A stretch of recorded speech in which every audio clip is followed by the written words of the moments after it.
उत्तरार्या सूत्र के 28 के महात्मागति अध्ययन में 10वीं 11वीं गाथा पर चर्चा की थी और 10वीं गाथा में कहा ज्ञान और दर्शन सुख और दुख से जीव जाना और पहचाना जाता है। बाह्य अपेक्षा से यदि उसको पता लगाना हो कि यह जीव है कि अजीव है या उद्गल है तो बाह्य से वह सुखानुभूति करता है, दुखानुभूति करता है तो मान लेना कि वह जीव है। अनुभूति आत्मा का बाह्य लक्षण है। जब तक यह अनुभूति इंद्रियों के माध्यम से होती है तब तक वह अनुभूति पराश्रित है और सुख का अनुभव आते से सुख में लीन होना, दुख का अनुभव होते से दुख में दुखी होना, ये दोनों कर्म के बंधक हैं। वस्तुतः तो जीव अपने स्वयं के ही ज्ञान से, स्वयं के ही दर्शन से जाना जाता है। उसी बात को फिर भिन्न भिन्न शब्दों से 11वीं गाथा में कहा नाणम च दंसणम चैव चरितम च तबोतः वीर्यम उपोगो एवं जीवस्य लक्षणम कि इसमें ज्ञान और दर्शन, चारित्र और तप, वीर्य और उपयोग ये जीव के लक्षण कहे गए हैं। और इसमें यदि ज्ञान और दर्शन आत्मा के वस्तुतः जानना देखना ऐसे गुण हैं तो उसी के संदर्भ में फिर चारित्र और तप यह भी आत्मा का गुण तब माना जाएगा, लक्षण तब कहा जाएगा कि जब वह स्वरूपाचरण चारित्र हो और जो मुख्यतः अनुपेक्षा ध्यान और कायोत्सर्ग से आत्मा का स्वरूप प्रकट होता हो तो वह तप कहलाता है। और उसी संदर्भ से वीर्य यह जनन शक्ति वाला या शरीर की शक्ति से संबंधित का नहीं है। तीन व्याख्या प्रवृत्ति में स्पष्ट आया है आत्मा के उत्थान कर्म बल वीर्य पुरुषाकार पराक्रम से जो कुछ कार्य बाह्य व्यवहार में होता है वह भी उसी के कारण से होता है। क्योंकि बाह्य का कार्य किया जा रहा है, पौद्गलिक कार्य, पौद्गलिक प्रवृत्ति हो रही है तो निश्चित है कि यह उत्थान यावत पराक्रम पर में लग रहे हैं। निश्चित है कि व्यवहार में जो भी कार्य हो रहा है सफलता विफलता वह आत्मा के उत्थान यावत पराक्रम से ही है। उसमें पौद्गलिक शरीर का कोई महत्व नहीं है। वह क्योंकि पौद्गलिक प्रवृत्ति है इसलिए यह उद्गल शरीर उसमें सहायक बाह्य से होता हुआ दिखाई देता है। मूलतः मुख्यतः तो यह आत्मा के उत्थान यावत पराक्रम आत्मा के लिए लगते हों तो कहा जाता है कि यह आत्मा के गुण हैं। उसी को नाम दिया वीर्य। और एक वीर्य शब्द में ये सारे सम्मिलित हो जाते हैं परंतु भिन्न भिन्न अपेक्षा से शब्द दिए हैं।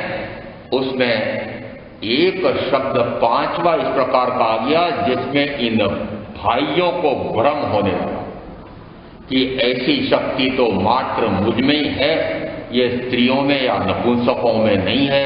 क्यों? क्योंकि शब्द है पुरुषाकार पराक्रम कि पराक्रम कैसा कि जिसमें पुरुष का आकार प्रकट होता हो। पुरुष के माध्यम से होने वाला वह पराक्रम वह पुरुषाकार पराक्रम। और यदि यह उत्थान यावत पराक्रम पांचों शब्द आत्मा के गुण हैं तो क्या स्त्री आत्मा उसके साथ है कि नहीं?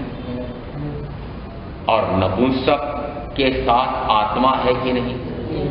लिंग से, शरीर से भिन्नता हो सकती है। पुरुष हो चाहे स्त्री हो चाहे नपुंसक हो, तीनों के साथ जो आत्मा है उस आत्मा के पुरुषाकार पराक्रम से धन है। पुरुष के द्वारा किया हुआ पराक्रम यह बाह्य में व्यावहारिक जगत में महत्वपूर्ण हो सकता है। आत्मा में इसका कोई महत्व नहीं है। जो जो अपने आप को पुरुष मान करके भी ये कहते हो कि आत्मा का कल्याण करने, आत्मा का मुक्त स्वरूप प्रकट करने के लिए, मुक्ति मोक्ष जाने के लिए तो पुरुष का शरीर ही आवश्यक है। वे भ्रांति पालते हैं। समझ लेना भाइयों, भ्रांति में मत रहना कि आपका ही अधिकार है। श्वेतांबर परंपरा इस बात को पक्का मानती है कि आत्म पुरुषार्थ करना, यहाँ मुक्तता आत्म पुरुषार्थ की, मुक्ति का प्रारंभ और मुक्ति की पूर्णता दोनों किससे? आत्मिक पुरुषार्थ, आत्मा का उत्थान, कर्म, बल, वीर्य, पुरुषाकार, पराक्रम। इसका अर्थ है कि आत्मा की शक्ति से ही मोक्ष का मार्ग प्रारंभ होता है और मोक्ष की पूर्णता होती है। तो आत्मा तो ये तीनों प्रकार के लिंगधारी शरीरधारी हैं। इसलिए श्वेतांबर परंपरा पुरुषाकार पराक्रम का अर्थ आत्मा का पराक्रम, आत्मा में लगना, ऐसा करते हैं, वह सम्यक अर्थ है। इस पर आगे जिस समय चारित्र का पक्ष आएगा उस समय विश्लेषण अधिक हो सकेगा। परंतु दिगंबर यदि कहते हैं कि मात्र मुनि लिंग से ही मोक्ष होता है, तो उन्हीं के एक प्रतिनिधि ग्रंथ समय सार में 409 से 412 तक की गाथाएं आई है। उसमें कहा जो लिंग से मुक्ति मानते हैं वे मिथ्याभासी हैं, नयाभासी हैं।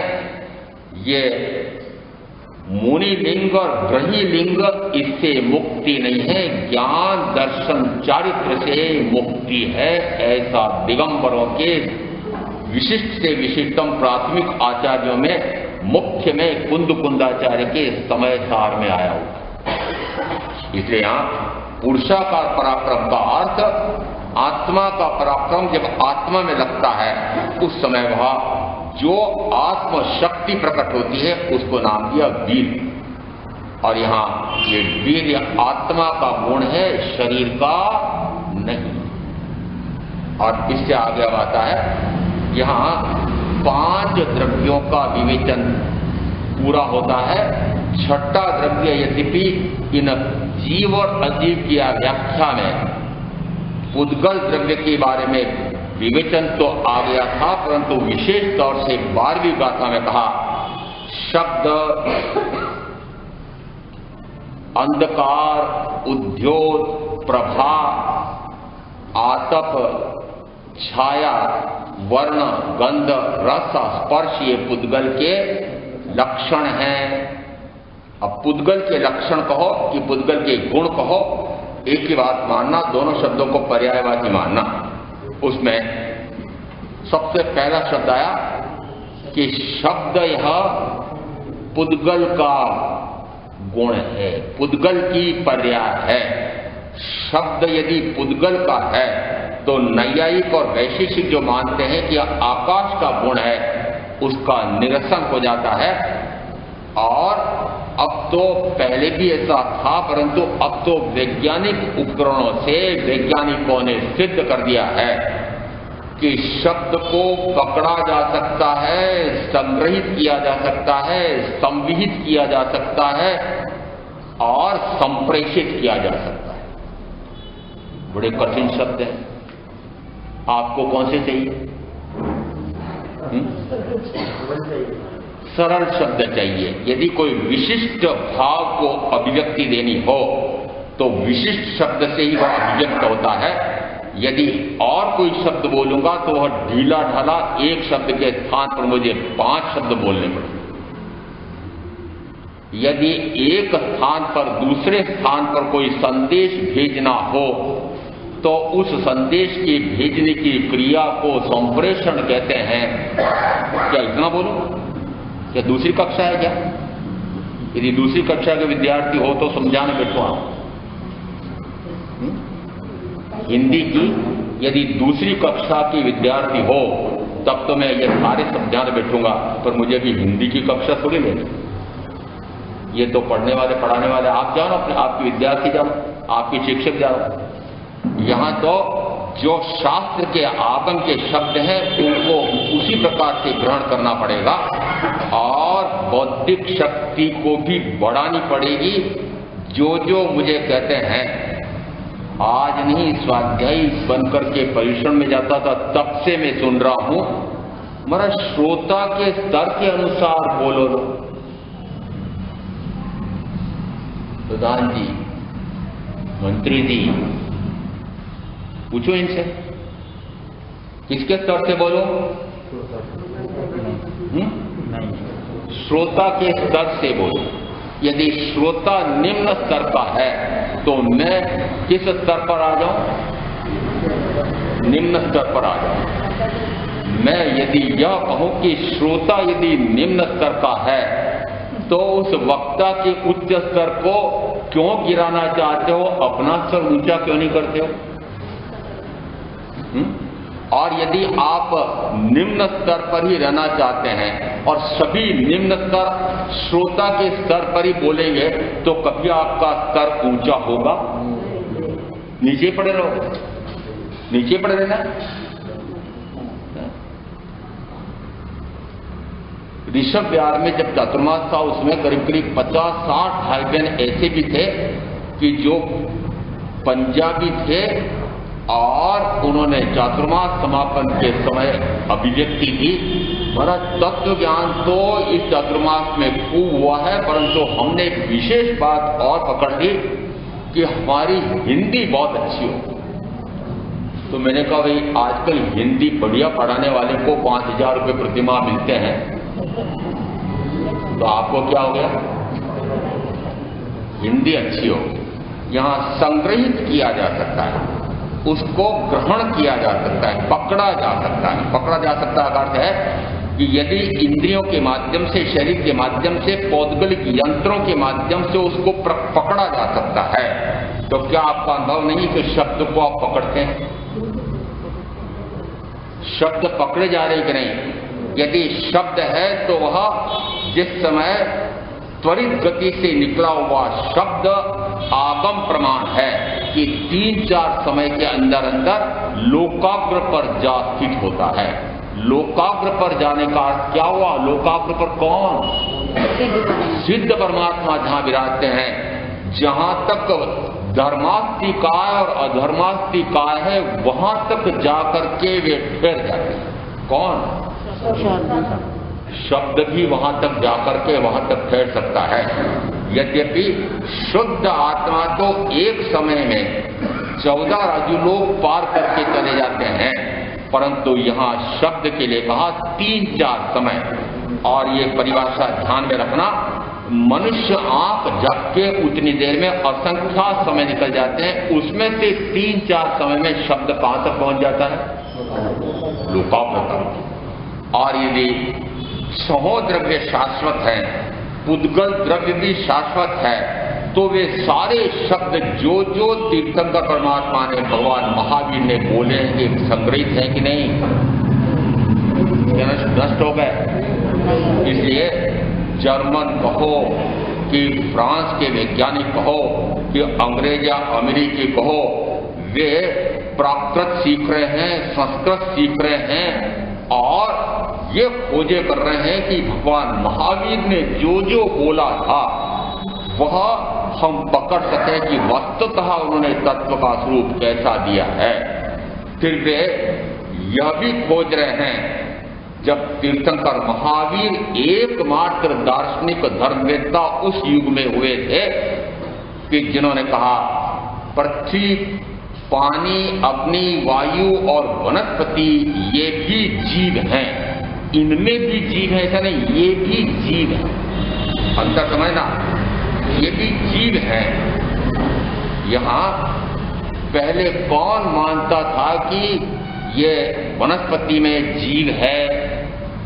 जिस समय लंदन में डॉक्टर जगदीश चंद्र बसु ने उनकी संवेदना शक्ति को प्रदर्शित करने के लिए प्रयोगशाला में सिद्ध किया, तब वैज्ञानिक चौंके और मानने लगे कि ओहो, इन पेड़ पौधों में भी जीवत्व शक्ति है।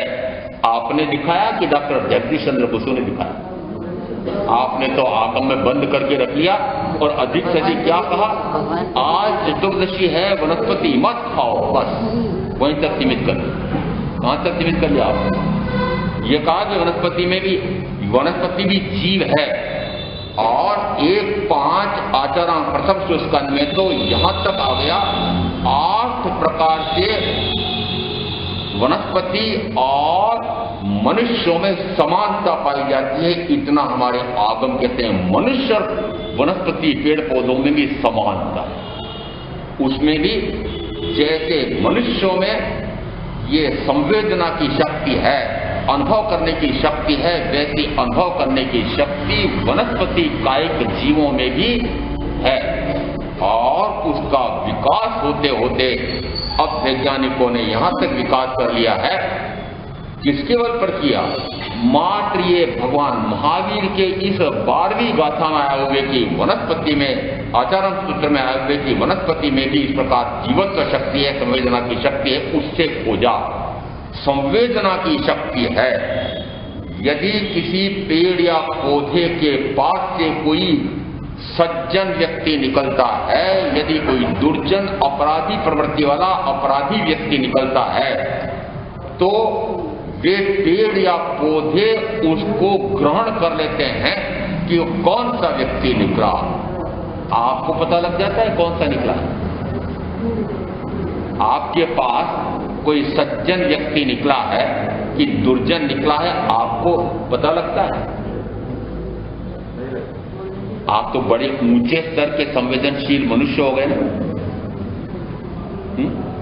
यदि इतने सूक्ष्म उस जीव को भी पता लगता है तो आपको पता क्यों नहीं लगता है? उससे अधिक कई गुना लगना चाहिए, पर आपकी संवेदनहीनता तो मर गई है। क्रूर हो गए हो, दुष्ट हो गए हो, दुर्जन हो गए हो, राक्षसी प्रवृत्ति आ गई है, हैवानियत आ गई है। इसलिए हमारे सिंघवी जी कभी कभी नारा लगाते बंद हो गया है, मानव धर्म को पालने वालों की जय हो। तो मानवता ही मर गई, संवेदनशीलता कहां बची है? इसलिए आपको अनुभव नहीं आता है कि मेरे पास से कौन व्यक्ति निकला है। उन पेड़ पौधों से पूछो तो वो बता देंगे। और अपराध शाखा, ये पुलिस विभाग ने इसका प्रयोग किया है। यदि यहां एक शब्द आया है कि जीव कौन कौन, तो उसमें कहा वनस्पति भी जीव है और उनमें संवेदना की शक्ति होती है। ऐसा यदि वैज्ञानिकों को पता लगा तो उन्होंने कहा फिर तो हम पेड़ पौधों से पूछें कि तुम्हारे पास, तुम्हारे नीचे कौन बैठा था। अब वैज्ञानिक खोज कर रहे हैं, आध्यात्मिक वैज्ञानिक खोज कर रहे हैं कि जिन जिन पेड़ों के नीचे तीर्थंकरों ने साधना की थी वो कौन से पेड़ है। हरियाणा में विचरते हुए मैंने एक ऐसी वाटिका देखी थी जहां पर 24 के 24 तीर्थंकर जिन्होंने साधना की थी, किस विशिष्ट पेड़ के नीचे बैठकर की थी, उसका एक वन लगा था। तीर्थंकर वाटिका नाम दिया उसको, तीर्थंकर वाटिका। आपके यहाँ में होगी ना? अरे आपके 4 में है, स्थानक में है क्या? अरे आपके यहाँ है क्या पूछ रहा हूँ? गुलाब बाग तीर्थंकर वाटिका, यानी 24 तीर्थंकर परमात्माओं के 24 प्रकार के विशिष्ट पेड़ और उनके नीचे बैठ करके आप साधना करने वाले हो क्या? गुलाब वाटिका में जाओ साधना करने के लिए। आप क्या है क्या? आपने क्या मान लिया? आपने तो मान लिया वनस्पति काय के जीवों को हमारे यहां नहीं बना कर देंगे। यदि कोई पेड़ हो तो काट के फेंक दे। आश्चर्य हुआ मुझे जिस समय जयपुर में चातुर्मास था, उस समय एक पड़ोस का एक मकान था, उसको पेड़ पौधों में बड़ा चाव था। उसने अपनी सीमा में एक नीम का पेड़ बहुत सारे लगा के उसने 4 दीवारी में अपने उसमें भी बाहर भी। स्थानक के पास वो पेड़ तो स्थानकवासी क्या करते थे? उसको तोड़ देते थे। क्यों? हमारे संकटा लग जाए। क्या लग जाए? संकटा लग जाए। सारे पेड़ और सारे पौधों को बाहर कर दो अपने जीवन से, तो संकटे से तो बच जाओगे, पर जीवन बचेगा? संकटे से बचना है कि जीवन से बचना है? वनस्पति की रक्षा, वो वनस्पति तो जीवों की हिंसा होती है। अरे हिंसा होती है। यहां कहा तीर्थंकर महावीर के संदर्भ में मिलता है और कभी मिलता है वे नगरी के बाहर अमुक उद्यान में विराजे। आप कहां ठहराते हो आज? उद्यान में। जिस समय पेड़ पौधों की उद्यान की कितनी महत्ता प्रदर्शित हो रही है, और चिन्हों में भी इस प्रकार के हैं। 24 तीर्थंकरों के जो चिन्ह हैं उनमें भी शास्त्रों में, आगमों में नहीं होंगे, परंतु वनस्पति की महत्ता प्रदर्शित करने के लिए आया है कि पेड़ पौधे और पशुओं की भी, पक्षियों की भी भारी महत्ता है। पर्यावरणविद कहते हैं कि हे भाइयों, हे मनुष्यों, इन पेड़ पौधों को, पशु पक्षियों को अपने भाई मानो, बहन मानो। आप मानते हो? मानते हो? का परीक्षा कर लोगे। यदि आपने नगर निगम से कोई भूखंड लिया और उन्होंने अनिवार्य कर दिया कि आपके भूखंड के सामने इतने पेड़ पौधे लगाओगे तब हम भवन बनाने की आज्ञा देंगे, मजबूरी में आपने पेड़ तो लगाए, पर अब 50 लाख 75 लाख करोड़ रुपए की कार आ गई। एक नहीं, एक परिवार है, एक परिवार के 4 सदस्य हैं, कारें 6-7 हैं, अब खड़ी रखने की जगह नहीं, तो पेड़ों को क्या किया? शत्रु। किसके शत्रु? अरे इस मानव मात्र के, ये कहो कि हाँ, बड़े जोर शोर से प्रातःकाल सुनता हूं, मिट्टी में सब भूएसु, सारे लोक के जीव मेरे मित्र हैं। और एक मित्र यदि आपके उस भवन कोठी के सामने आपको निरंतर शुद्ध हवा प्राणवायु देने के लिए खड़ा था, तो आपने उस मित्र को क्या किया? फिर आप कैसे बोलते हो कि मिट्टी में सब हुए से कैसे नाश कर सकते हो? वस्तुतः यदि तीर्थंकर महावीर की इस बात को माना होता कि वनस्पति भी जीव है, तो आपके कोठी बंगलों में, कारखानों में, कार्यालयों में जो आपके लकड़ी के साजो सामान है, वन साफ करने के लिए आप ऐसा नहीं करते। किसका सफाया हो गया? हो गया। और अब बहनों को पूछूं कि आंगन की सफाई से लगा करके, उस कोठी की सफाई से लगा करके, कोठी की दीवारें क्योंकि संगमरमर की ग्रेनाइट की कोठियां बना ली, तो संगमरमर की दीवारें 4 दीवारी भी उसकी बनी हुई है, और आधा इंच का 1 इंच का एक पाइप लिया और किससे धो रहे हैं? क्या धो रहे हो? अब का एक बूंद में कहां याद आता है? कहां याद आता है?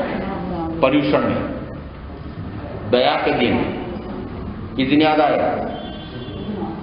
अरे अब काय की एक बूंद में असंख्यात जीव में कब याद आएगा? या तो दया पालेंगे उस दिन याद आएगा, पोषण करेंगे उस दिन याद आएगा, पर्यूषण में याद आएगा, अन्यथा याद आता है। कहते हैं नलों पर या घरों घरों में जो आपस में संघर्ष हो रहे हैं, और एक नगर और दूसरे नगर में तालाब बांध के बंटवारे के संदर्भ में, नदी और नदी के बांध और बांध के पानी के संदर्भ में जो राज्य और राज्य के बीच में संघर्ष चल रहे हैं, एक देश और दूसरे देश के विरुद्ध जो नदी पानी विवाद के संघर्ष युद्ध चल रहे हैं, यदि महावीर की बात मानी होती कि अब काय भी जीव है, इनका संहार मत करो, तो ये ग्रह युद्ध से लगाकर, ग्रह कला या ग्रह युद्ध से लगाकर के विश्व युद्ध नहीं होते। और संभावनाएं तो ये भी व्यक्त की जा रही है कि पानी के लिए हो सकता है अगला महायुद्ध होगा। किसके लिए? चाहे 6 महासमुद्र आपके आसपास, 6 महाद्वीपों की बात है, परंतु प्यासे मर रहे हैं उसी समुद्र के किनारे बसे हुए देशवासी। क्यों? पियो जरा। यदि प्रकृति के नियम के अनुसार बरसात का पानी जो शुद्ध होकर के आ रहा है, आपने उसकी परवाह की? नहीं की, और इस कारण से पानी के मोहताज होते जा रहे हैं। हमारा 6 दिन में एक बार नगर निगम पानी देता है। मैंने कहा आपने दया की क्या पानी के जीवों पर? पृथ्वी का है, अब का है, तेउकाय आ है दया? दया है क्या? यदि वो गैस वाले इस प्रकार का एक पर्चा भेजते हैं कि अधिक गैस यदि व्यय करोगे तो पैसा अधिक लगेगा, इसलिए बचाने के लिए आप भली तरीका बनाए, अपनी काय के जीवों की हिंसा विराधा न करूं, ये भाव रखकर के आप कम से कम उपयोग करते हैं क्या? नहीं करते हैं। और जिस समय विद्युत को यदि अग्नि मानते हो तो फिर पंखे, विद्युत प्रकाश और फिर वातानुकूलित यंत्र,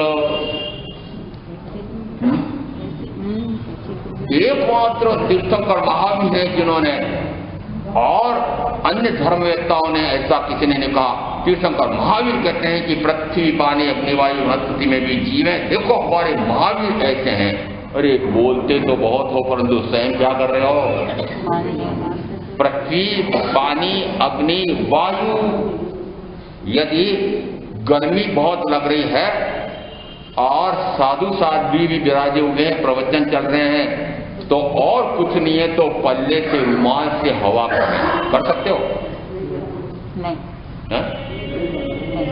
फिर घरों में देखो और स्थानकों में देखो, कहां देखो? स्थानकों में क्या देखो? स्थानकों में कितने लग रहे? देखो जरा ऊपर जाकर कितने पंखे, किसके लिए? गर्मी लगती है। मैंने कहा जिस समय गर्मी लगती है, ऐसा जो जो भाई बहन बोलते हो उस समय जरा याद करो कि जिस समय नरक में गए होंगे वहां पर दृष्टांत देकर समझाते हैं कि यदि मेरू पर्वत लोहे का बना करके उस नरकावास में उतार दिया जाए तो कुछ ही समय में वो पिघल जाता है। इतनी गर्मी क्या सहन की थी कि नहीं की थी? अरे की थी कि नहीं? शास्त्रों से, ज्ञानी से, गुरु से पता लगता है कि वास्तव में मैं अनंतवार नरक में जाकर के आया। गर्मी सहन की थी कि नहीं? अब इतने पंखे चाहिए। पंखों नहीं, पंखे तो लू जैसे गर्म हवा फेंकते हैं। क्या करते हो जी? और क्या करते हो जो फिर जी क्या करते हैं? फिर वो कूलर लाते हैं। ये कहाँ ला करके मेरे माथे पर मुसीबत कर दी। पानी अलग डालना पड़ता है, फिर धूधू अलग करता है। इसलिए फिर जी ने क्या किया? क्या मांग की जी से? क्या जी? क्या? तो फिर क्या लगाया कि वातानुकूलित यंत्र लगाया। एक ही कमरे में लगा क्या? लो, सारे भवन में, सारी कोठी में। फिर कार, कितनी कारें कि जितनी कारें हैं उन सब में, और कार्यालय में जहां जाओ वहां पर मुझे तो खरीदी करने के लिए भी मॉल में जाना है जहां पर क्या लगा हुआ हो। ठहरना हो तो ऐसे होटल में ठहरूं कि पूरा होटल एसी हो। हाँ, क्या कहने, इनको अब नरक में जाने की जरूरत नहीं है, स्वर्ग में भी जाने की जरूरत नहीं है। स्वर्ग के सुख यही लेना चाहते हैं, स्वर्ग के सुख यही लेना चाहते हैं। बोलते क्या है? देखो महावीर ने कहा स्थावर काय के जीवों की हिंसा भी हिंसा है। हे मनुष्यों, तुमको जैसा कष्ट वेदना की अनुभूति होती है वैसी वेदना का अनुभव इन स्थावर काय के जीवों को भी होता है। आपने अनुभव किया क्या कि उनको भी ऐसा अनुभव होता है?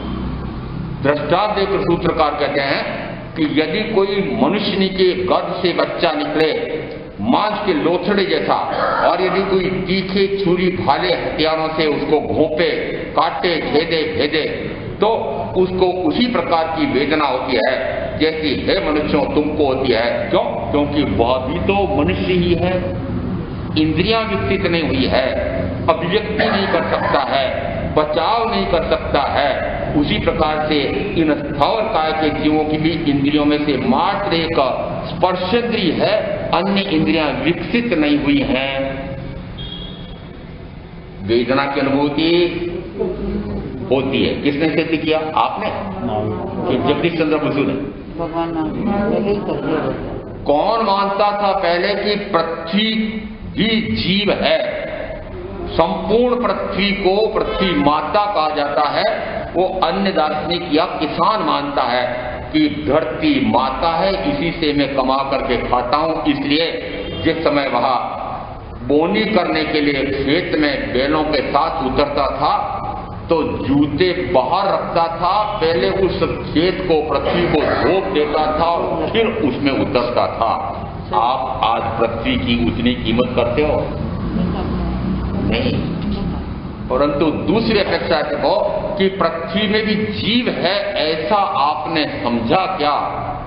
यदि पृथ्वी जीव है, पृथ्वी तो उसकी काया है और उसके साथ रहने वाले असंख्य, एक कंकरी, एक मिट्टी के ढेले में भी असंख्य जीव हैं, ऐसा आपको यदि महावीर ने कहा हो तो फिर आपको दया आती क्या कि जिस समय भव्य कोठी, भव्य बंगले, भव्य भवन बनाते हो, उस समय याद आता है कि इन जीवों को भी उसी प्रकार की वेदना होती है जैसी मनुष्यों को होती? याद आता है? असंख्य जीवों की हिंसा विराधना करके और जिस समय कोठी बंगले बनाते हैं, उस समय मुझे ज्ञात है सारे परिजनों को, परिचितों को, कार्यालय में कार्य करते हो अधिकारी हो तो सारे कर्मचारी अधिकारियों को बुला करके पहले क्या करोगे? जीमा वाटिका में ले जाकर जीमा कर भेज दोगे कि पहले कोठी को बुलाओ? क्या करने के लिए बुलाते हो? देखो मैंने कैसी कोठी बनाई है, इतने करोड़ लगाए हैं और ऐसे ऐसे इसमें सुख सुविधा के सामान जोड़े हैं, ऐसा जिस समय आप दिखा रहे हो, बड़ा गर्व करके दिखाते हो। मैं कहूं कि डूब मरो, अनंत जीवों की हिंसा विराधना करके इतना पापाचरण किया है और गर्व कर रहे हो। मैं क्या कर रहा हूं? आप क्या कर रहे हो? बड़ा बुरा लगता है शब्द कि डूब मरो। बुरा इसलिए लगता है कि ऐसा कैसे करें महाराज? अरे डूबो चतुर्गति में, मरो अनंत बार। डूब मरो का अर्थ यह है यदि इतने जीवों की, 6 काय के जीवों की हिंसा विराधना करके और इस बढ़िया कोठी बंगले, ऐसे भवन बना करके उसमें गुलछर्रे उड़ा रहे हो तो फिर क्या दुर्गति होगी? जरा इसका भी विचार कर लेना। कर लेना, अभी नहीं तो थोड़ी देर बाद कर लेना।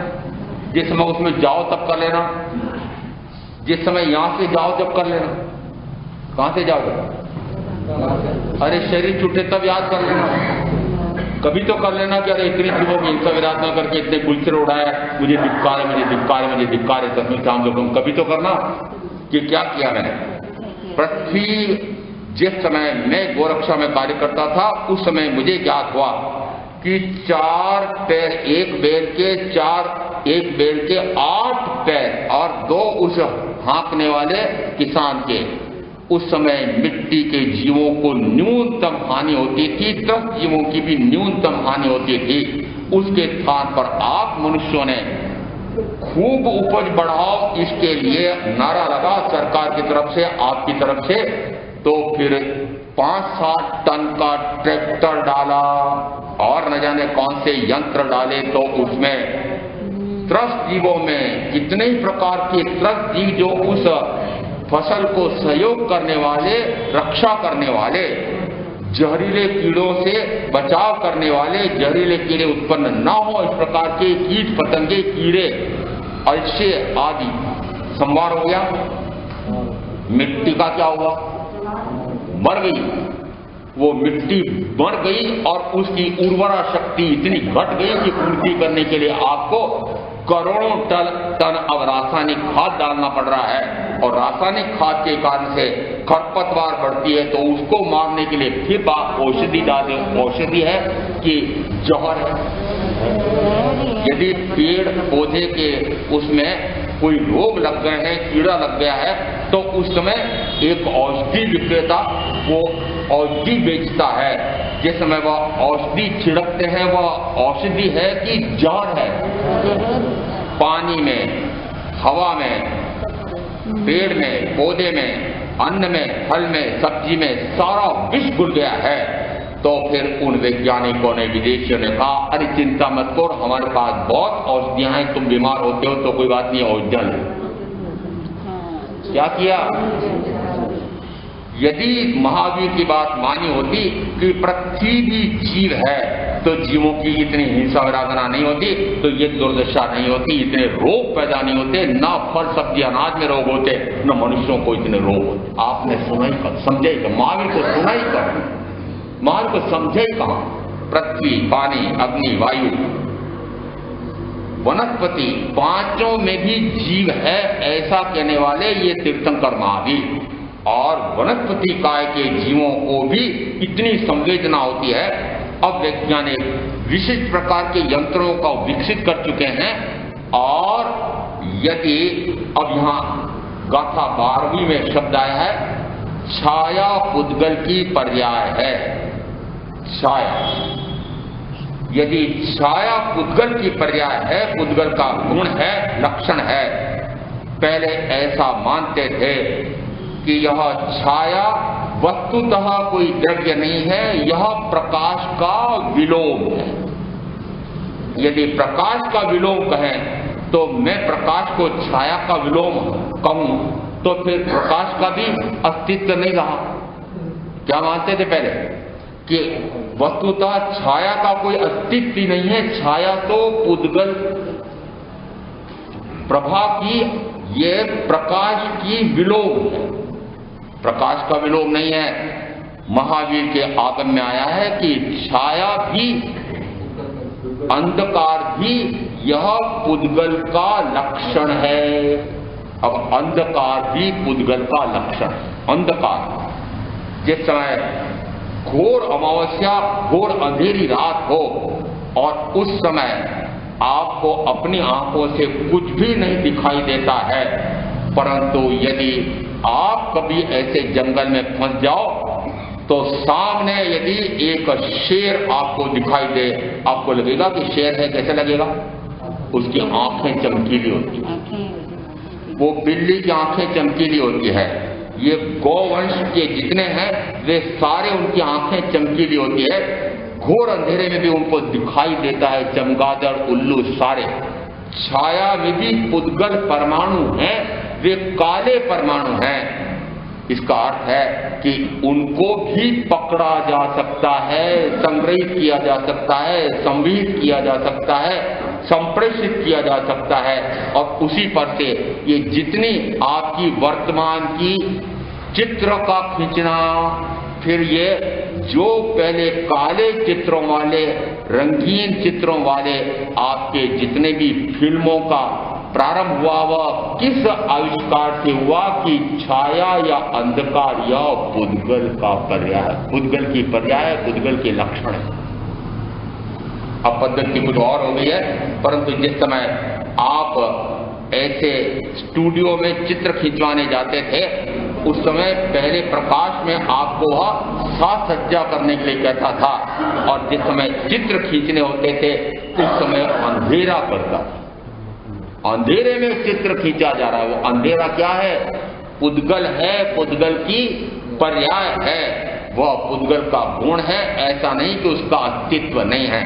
तो यहाँ अंधकार को भी महावीर कहते हैं, यह भी पुद्गल का लक्षण है। दूसरा शब्द दिया इसमें, यदि ऐसा यह अंधकार पुद्गल का लक्षण है, इस अंधकार के आधार पर कितने वैज्ञानिक आविष्कार हुए।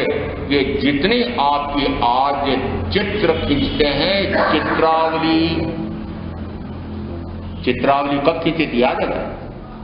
जिस समय विवाह हुआ होता है उस समय पूरी की पूरी चित्रावली बनती है। और महाराज हमारी आप बातें करते हो, अब आपका भी तो ऐसा होने लगा है। किसका? कि साधु साधियों के भी बड़े बड़े जो समारोह होते हैं, बड़ों बड़ों के होते हैं, उस समय उनकी भी चलती फिरती चित्रावली बनती है। मुझे लगता है वो संग्रहित कहाँ रखते होंगे, फिर किसको दिखाते होंगे, फिर अग्निकाय के जीवों की हिंसा विराधना, ये अहिंसा महाव्रत में दोष लगता है, ये कहाँ चला जाता होगा अहिंसा महाव्रत? पता नहीं मुझे, आपको इतना मुझे पता नहीं। जिस समय ये चित्र और चित्रावली जिस समय छोटे या बड़े पर्दे पर इस प्रकार से आप जो देखने लगे हैं, वह जो आविष्कार हुआ है, वह आविष्कार किससे हुआ कि गाथा 12 में आया है कि छाया पुद्गल का लक्षण है। अब छाया क्या है, जरा छाया को भी देखें। छाया क्या है? जिस समय प्रकाश के बीच में कोई पुद्गल पदार्थ आ जाए तो उसके भिन्न दिशा में एक छाया पड़ती है। वह छाया वस्तुतः पहले उसका अस्तित्व नहीं माना जाता था। ये छाया तो वैसी प्रकट दिखाई देती है, इसका अस्तित्व नहीं है। महावीर कहते हैं यह पुद्गल का लक्षण है।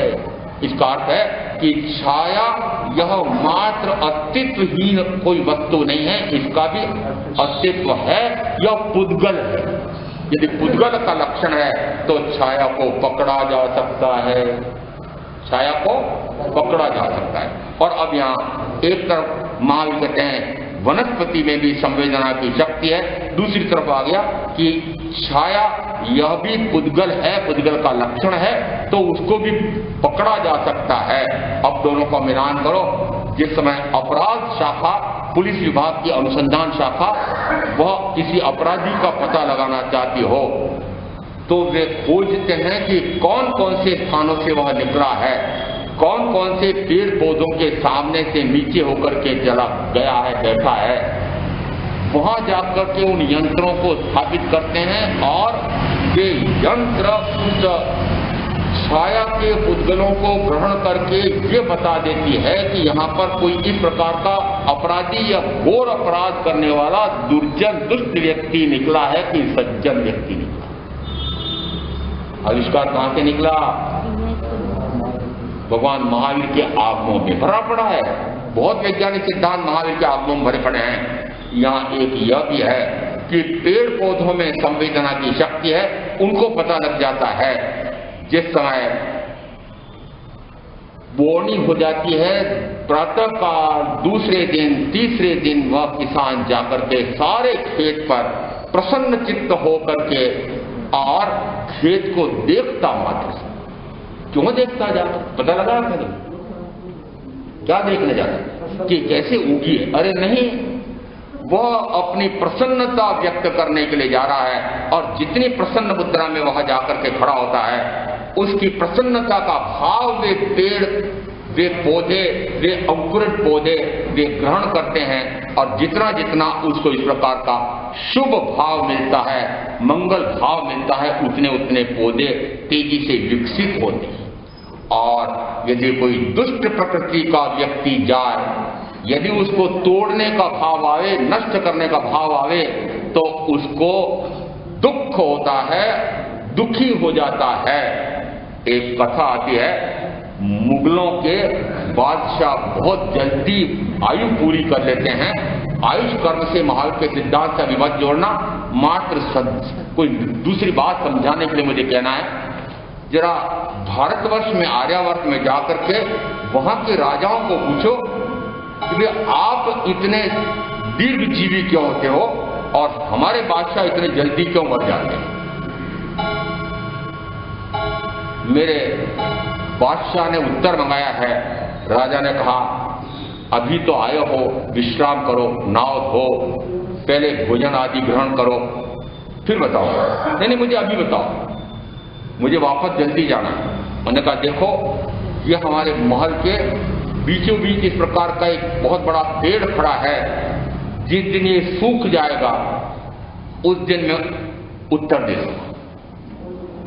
अब वह प्रतिदिन भोजन करता, विश्राम करता, घूमता और साथ में बोलता जाता था, रे दुष्ट सूखता क्यों नहीं है, रे दुष्ट सूखता क्यों नहीं है, रे दुष्ट सूखता क्यों नहीं। क्यों कि वो जल्दी सूखे तो उसको उत्तर मिले और वो जाए। तो प्रतिदिन वह इस प्रकार से ऐसी दुष्ट भावना, उसके लिए तो अच्छी भावना थी, वो तो अच्छे लफ्ज से बोल रहा था कि उसको उत्तर मेरे जल्दी जाए।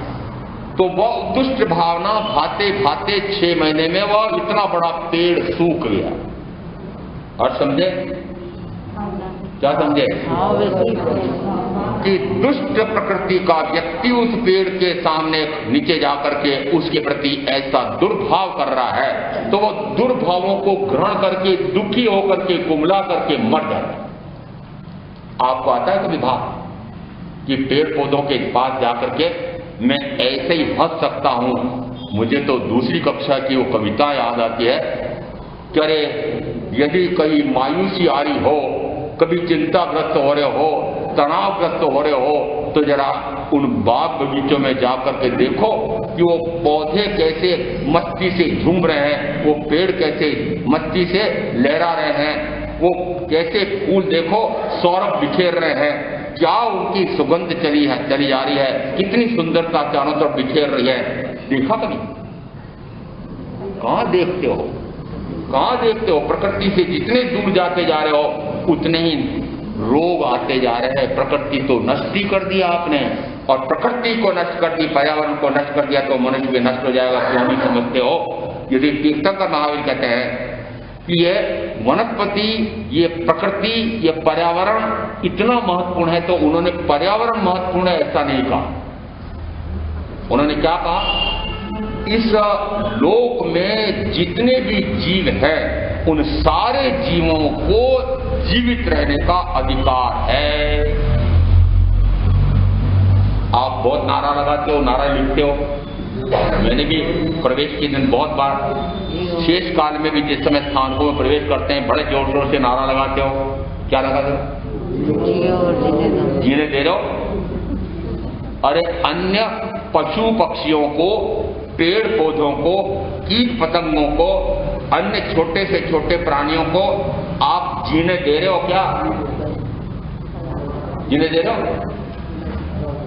मनुष्य बचा रहे, ये मर जाए तो मर जाए, यदि ये मर जाएंगे तो मनुष्य जीवित रहेगा।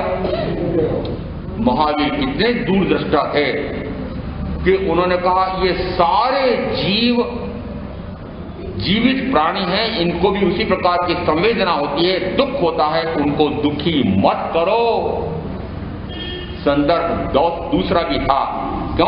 क्योंकि उस समय महावीर के युग में इस प्रकार के यज्ञ हवन होते थे जिसमें कई प्रकार के जीवों की हिंसा यज्ञ में, होम में की जाती थी। इस कारण से तीर्थंकर महावीर को जब केवल ज्ञान, केवल दर्शन प्रकट हुआ, उस समय सबसे पहले उद्घोष हुआ, मां हनो, मत हनन करो, मत हनन करो। अरे अपने वैकुंठ के लिए इन जीवों की हिंसा करके तुम सुख चाहते हो, दूसरे जीवों को दुखी करके सुख कैसे मिलेगा? दुख दोगे तो दुख ही मिलेगा। तुम तो सुखी होना चाहते हो और इन जीवों को दुखी कर रहे हो। और जो बड़े बड़े यज्ञ होते थे उसमें नर बलि ऐसी ही दी जाती थी। इस कारण से उस समय महावीर का जो उद्घोष निकला वह निकला, मां हनो, हनन मत करो। और उस ऐसी घोर हिंसा, तांडव नृत्य, हिंसा का तांडव नृत्य, उस अपेक्षा से फिर आचारांक सूत्र में आ गया, यह हिंसा से अहिंसा में आना, यह शाश्वत धर्म है, सत्य धर्म है। तो किस अपेक्षा से आया? इस घोर हिंसा की तुलना में यह अहिंसा सत्य धर्म है, शाश्वत धर्म है। इस प्रकार का उद्घोष करने वाले ये तीर्थंकर महावीर। पांचवी कथा में कहा उद्योत। उद्योत का अर्थ क्या? उद्योत है ना प्रकाश। ये प्रकाश पुद्गल का लक्षण है। और प्रकाश जो पुद्गल का लक्षण है, वस्तुतः यह प्रकाश कौन सा, कि चाहे वह प्रकाश सूर्य का हो, चाहे दीपक का हो, यह प्रकाश, इसमें दो प्रकार से शब्द आ गए हैं। एक प्रकाश उद्योत और एक आतप। आतप का अर्थ होता है जिसमें ऊष्मा भी हो और प्रकाश भी हो। सूर्य में ऊष्मा भी है और प्रकाश भी है, परंतु चंद्रमा में प्रकाश है और शीतलता है, दोनों में अंतर है। दोनों पुद्गल की पर्याय हैं। चंद्रमा और जुगनू ये उद्योत में आते हैं। आतप में ये सूर्य और दीपक और विद्युत की सारी प्रकाश की आपकी व्यवस्था है, वो सारी उसमें आती है। ये पुद्गल की पर्याय है। शब्द से लगा करके सारे कितने गिने गए हैं, ये पुद्गल के हैं। और इस कारण से इनका संप्रेषण हो सकता है। अब देखो संप्रेषण हो रहा है कि नहीं हो रहा है? अग्नि को संघीभूत करके एक स्थान से दूसरे स्थान पर पहुंचाया जा रहा है। सूर्य की ऊर्जा को भी संग्रहित करके और फिर उससे भी विद्युत प्रकाश हो रहा है। भोजन पकाने के चूल्हे बन रहे हैं। ये भगवान महावीर के आगम में आया है कि ये शब्द से प्रभा, उद्योत, आतप, ये पुद्गल के लक्षण हैं। अब एक आया उसमें आभा। आभा का अर्थ होता है प्रकाश, पर आभा यहां कुछ भिन्न शब्द से अर्थ देता है। आभा यानी एक विशिष्ट प्रकार का प्रकाश, विशिष्ट प्रकार का आभा मंडल से जो प्रकाशित होता है। आभा मंडल का अर्थ होता है, चाहे आप पक्के स्थानकवासी हैं तब भी यदि मूर्ति या चित्र तीर्थंकरों के देखे हों, विशिष्ट महापुरुषों के देखे हों, तो सिर के पीछे गोलाकार रहता है, वो गोलाकार है आभा मंडल, वो पुद्गल का लक्षण है। आभा मंडल जैसा वह मनुष्य है उसी प्रकार का उसका आभा मंडल बनता है। मनुष्य यदि विकारी प्रकृति का है, दुष्ट पाश्विक राक्षसी प्रकृति का है, तो उसका आभा मंडल भी विकृत होगा। और यदि वह सज्जन पुरुष है, सत्पुरुष है, महापुरुष है, आप्त पुरुष है, निर्विकारी शुद्ध स्वभाव प्रकट हो गया है, तो उसका आभा मंडल उतना ही चमत्कृत और प्रभावकारी होता है। प्रथमतः जिस समय इंद्रबुद्धि गौतम समूह शरण में आए थे, तो तीर्थंकर महावीर के आभा मंडल को देख करके चमत्कृत हो गए। आभा मंडल कितना प्रभावकारी होता है। भक्तामर में एक श्लोक आया हुआ है, हे तीर्थंकर परमात्मा, आपका आभा मंडल तो इतना चमत्कृत है कि उसके सामने 100 सूर्यों का, सैकड़ों सूर्यों का भी प्रकाश भी फीका पड़ता। ये ऐसा आभा मंडल क्यों है? कारण पूछो, पता लगाओ क्यों है। आप भी तो उसी प्रकार के मनुष्य हो, आपका आभा मंडल है क्या? क्या कभी प्रयोग किया आपने आभा मंडल का? वस्तुतः यदि आभा मंडल किसी का प्रभावकारी है, यदि वह प्रभावकारी आभा मंडल वाला दूसरे व्यक्ति के पास जाता है, यदि वह न्यूनतम शब्द बोले और ना भी बोले, तो उस आभा मंडल से जो मंतव्य, जो काम लेकर के गया हो, वह प्रभावी व्यक्ति उससे प्रभाव हो जाता है और वह उसका कार्य आसानी से हो जाता है। वो प्रभाव मंडल, आभा मंडल कितना विशिष्ट होता है, किसका होता है? जैसे जैसे मन में विकार होते हैं, वैसा वैसा शरीर में रोग होता है। जो जो रोगी हैं, पहले पूछ लू हो कि नहीं? रोगी हो, महारोगी हो, राजरोगी हो। अरे राजरोग है कि नहीं? महारोग है कि नहीं? है? पहले हाँ मतलब है। जितने जितने मन के विकार होते हैं, उतना उतना तन में रोग होता है।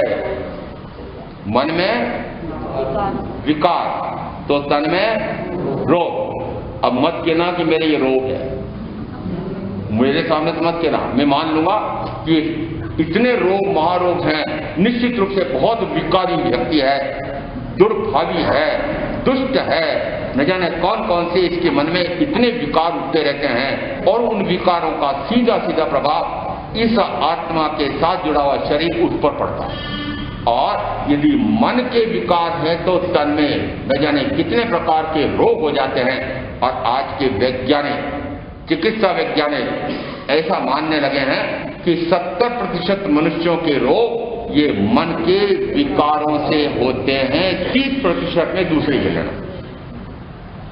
यदि मन के स्थान पर अब मैं कह रहा हूं आत्मा यदि निर्विकारी होते होते पूर्णतः निर्विकारी हो जाए, तो निर्विकारी आत्मा के साथ संबद्ध शरीर वह भी निरोगी हो जाता है। इसलिए हमारे यहाँ तीर्थंकरों के लिए, ऐसे अरिहंतों के लिए आया है कि वे चिर यौवन को प्राप्त होते हैं। चिर यौवन है उनके वृद्धावस्था नहीं आती है, रोगावस्था, जीर्णावस्था नहीं आती है, और उनका शरीर पारदर्शी हो जाता है, वज्र ऋषभ नाना सहनन का हो जाता है, ऐसा शुद्ध हो जाता है। उसके लिए फिर भक्तामर में एक श्लोक आया है, हे ऋषभदेव तीर्थंकर परमात्मा, आपके शरीर में इस लोक में जितने शुद्धतम पुद्गल हो सकते हैं वे सारे आपके शरीर में लग गए हैं। अब और कौन ऐसी माता होगी जो आपके जैसा और जने, क्योंकि सारे पुद्गल आपके शरीर में रखे। जो जो भक्ताओं याद करते हैं, इसका अर्थ क्या निकला? ये आभामंडल जो चमत्कृत होता है, कभी प्रयोग करके देखो आपकी आभामंडल कैसा है। जिसका आभामंडल तेजस्वी है, निश्चित मानना कि वह सज्जन पुरुष है, वह सत्पुरुष है, वह ज्ञानी है, विशिष्ट ज्ञानी है, महाज्ञानी परम ज्ञानी है। ये श्रेणियां हैं। जैसे जैसे श्रेणी बढ़ती चली जाती है, आभामंडल उतना ही शुद्ध शुद्ध शुद्ध परम शुद्ध होता जाता है। और ये आभामंडल निश्चित रूप से पुद्गल है, उससे मुझे कुछ लेना देना नहीं है, परंतु उसका भी बाह्य अपेक्षा से प्रभाव पड़ता है। ये आभा प्रभा ये भी पुद्गल के लक्षण हैं। ऐसा कहकर के फिर एक अगली 13वीं गाथा में आ गया, एकत्व, विभक्त, संख्या, सहनन और संयोग विभाग, ये पुद्गल की पर्याय हैं। अब पहले कहा पुद्गल के गुण, अब क्या दे दिया? पुद्गल की पर्याय। अब पर्याय में कौन सी? तो कहा यहां एकत्व। एकत्व का अर्थ होता है कि पुद्गल की जो जो पर्याय हैं वे पर्याय एकजुट होकर के रहते। एकजुट यानी संख्यात। संख्यात कहां तक दिया था कि पहले कुछ अंक हो और फिर शून्य भी मिलाओ, बीच में शून्य अंक सब होते जाएं। पहले कोई अंक हो पूर्ण, पहले कोई अंक हो 1 से 9 तक का कोई अंक, ऐसे अंक हो और फिर शून्य लगते चले जाएं। 250 लगा दो, तब तक आ जाता है शीर्ष पहली का है। और शीर्ष पहली का तक तो कहा संख्या, और उसके बाद दिया आगे असंख्या, फिर कहा अनंत। यदि 2, 4, 8, 16 ऐसे गिनती करते जाओ। ये एकत्व, एकत्व ने एक है, संख्यात है, असंख्यात है, अनंत है। ये जो पुद्गल के पर्याय कितनी हो सकती है? संख्यात, असंख्यात, अनंत। तो एकत्व को भी प्राप्त होती है और पृथकत्व को भी प्राप्त होती है। पृथकत्व का अर्थ होता है उस पुद्गल द्रव्य में से फिर उसके खंड खंड करें तो देश, प्रदेश और पुद्गल परमाणु। पहले कहा स्कंद, महास्कंद। स्कंद महास्कंद तो हो गया बड़ा, जिसमें अनंत पुद्गल परमाणु। फिर उसका कुछ कम अंश उसको कहेंगे प्रदेश, फिर उसमें और कुछ कम उसको कहेंगे देश, फिर उसमें से एक पुद्गल परमाणु उसको कहेंगे परमाणु, एक अविभाज्य। जिस समय कहा एकत्व, फिर कहा पृथकत्व, यानी एक भी होते हैं, पृथक भी होते हैं। पृथक होकर के असंख्यात समय तक एक पुद्गल परमाणु स्वतंत्र रह सकता है, परंतु असंख्यात समय के बाद वह पुनः उस में जुड़ जाएगा। इसलिए कहा एकत्व, पृथकत्व। फिर कहा संयोग, संयोग यानी जुड़ना। फिर कहा वियोग, संयोग और वियोग। अब ये सारी बातें आप महाराज हमको क्यों बता रहे हो? इसलिए बता रहे हैं कि ये पुद्गल की पर्यायों का लक्षण है, और ये जो मेरे साथ जुड़ा हुआ है वह कौन है? पता लगा क्या लगा? अरे ये शरीर क्या है? पुद्गल है। ये पुद्गल की बात इतनी करनी क्यों पड़ रही जरूरत? इसलिए जरूरत पड़ रही है कि भगवान कहते हैं कि यह पुद्गल, यह एकत्व को भी प्राप्त होता है, पृथकत्व को भी प्राप्त होता है। इसमें भिन्न भिन्न प्रकार के सहनन होते हैं, भिन्न भिन्न प्रकार के सहन संस्थान होते हैं। सहनन यानी इसकी शक्ति भिन्न भिन्न प्रकार की। यूरेनियम से जो बम बनते हैं उनकी शक्ति अलग होगी, रेत का गोला बना लो तो उसकी शक्ति अलग होगी। सहनन, संस्थान, संस्थान कितने प्रकार के हो सकते हैं? असंख्यात अनंत प्रकार के संस्थान इस पुद्गल के हो सकते हैं। संस्थान यानी आकार कितने प्रकार के हो सकते हैं? अनंत प्रकार के हो सकते हैं। एक मनुष्य का आकार दूसरे मनुष्य के आकार से कभी नहीं मिलता। मनुष्य का चेहरा दूसरे से चेहरे से नहीं मिलता है, एक जैसा नहीं मिलेगा, जुड़वा का भी नहीं मिलेगा। फिर कहा ये सहनन अलग है, संस्थान अलग है। यहां तक कहो कि ये कानून में बड़ी विचित्रता है। सारों को अब क्या कर दिया? अक्षर ज्ञानी बना दिया, हस्ताक्षर करने आते हैं। जिस समय कोई भी विलेख आप पंजीयन कराने के लिए जाते हो और उसके नीचे वो वहां पर पंजीयन कर्मचारी कहता है अंगूठा टेको। नहीं, मैं तो पढ़ना जानती हूँ, मैं तो हस्ताक्षर कर सकता हूँ, अंगूठा तो टेको ही टेको। क्यों टेको? कि आपके हस्ताक्षर तो नकली भी हो सकते हैं, बदल भी सकते हैं, पर एक व्यक्ति का अंगूठा दूसरे से कभी नहीं मिलता नहीं। देखो, इसका अर्थ है कि कितने प्रकार के सहनन, कितने प्रकार के संस्थान, इसलिए कहा सहनन, संस्थान, संयोग, और फिर कहा विभाग, वियोग। संयोग, किसका संयोग? अरे किसका संयोग मिला हुआ है? शरीर का संयोग मिला हुआ है। आगे बोलो कि संयोग, वियोग। अरे संयोग तो याद रह रहा है, परंतु साथ में वियोग याद रखा। एकत्व तो है, परंतु पृथकत्व याद रखा कि पृथक भी होने वाला है, इसका वियोग भी होने वाला है। कभी भी। फिर किस भरोसे मजे ले रहे हो? ये 5 इंद्रियों का चक्कर के भोग रहे हो। 5 इंद्रियों के भोगों की पूर्ति के लिए 12 घंटे, 15 घंटे, 17 घंटे, 24 घंटे में जो मर खप रहे हो, ये किसके लिए कर रहे हो? बड़े जोर शोर से बोलते हो, एक क्षण का भरोसा नहीं है। फिर क्या कर रहे हो? फिर क्या कर रहे हो कि एक क्षण का भरोसा नहीं? क्या कहां याद आया? सड़क में बैठ गए मार्ग के सामने, वहां याद आता है? अरे वहां याद रखो जहां पर ये इंद्रिय विषयों में घोर आसक्ति, ग्रद्धता, ऐसा उसमें रस, ऐसा जिस समय भाव आता है, जिस समय धन कमाने की तृष्णा होती है, जिस समय इन जीवों के साथ राग या द्वेष करने का भाव, मनुष्यों के साथ जो राग और द्वेष का भाव आता है, इंद्रिय विषयों में रति या अरति का भाव आता है, उस समय याद करो। किस समय? कि ये पुद्गल है, और ये पुद्गल का तो संयोग है और साथ में वियोग भी है। और कब वियोग हो जाता है? क्योंकि एक क्षण का भरोसा नहीं है। यहाँ ये 6 द्रव्यों का जो विवेचन आया है, मात्र ये समझने के लिए कि इन 5 द्रव्य